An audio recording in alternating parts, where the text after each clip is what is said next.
رات گزر گئی مگر احمد اور عائشہ کے درمیان چھائی خاموشی ختم نہ ہوئی۔ دونوں ایک دوسرے سے محبت تو کرتے تھے مگر کوئی بھی پہل کرنے کو تیار نہ تھا۔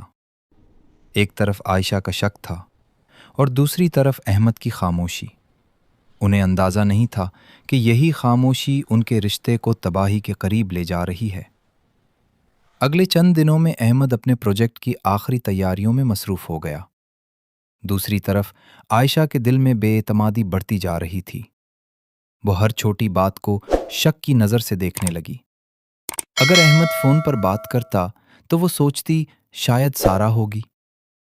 اگر احمد دیر سے آتا تو اس کا دل مزید بے چین ہو جاتا۔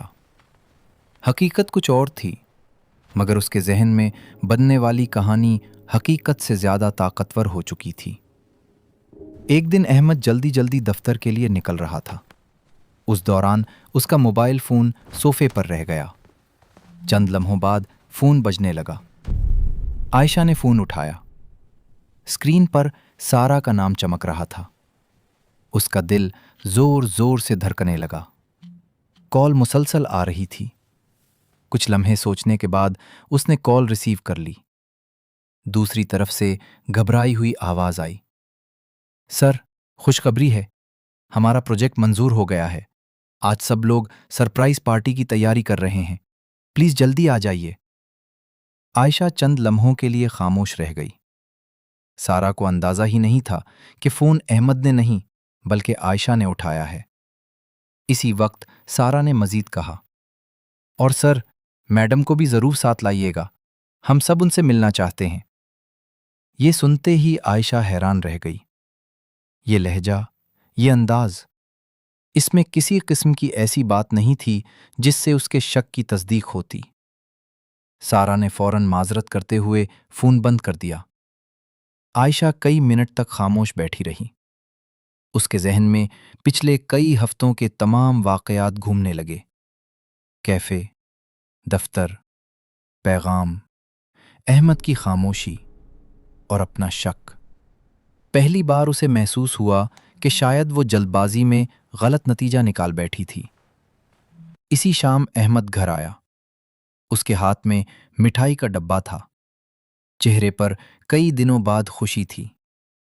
عائشہ، اللہ کا شکر ہے، پروجیکٹ کامیاب ہو گیا۔ اگلے مہینے میری پروموشن بھی ہونے والی ہے۔ مگر آج عائشہ کی آنکھوں میں آنسو تھے۔ احمد گھبرا گیا۔ کیا ہوا؟ سب خیریت ہے؟ عائشہ خاموش رہی۔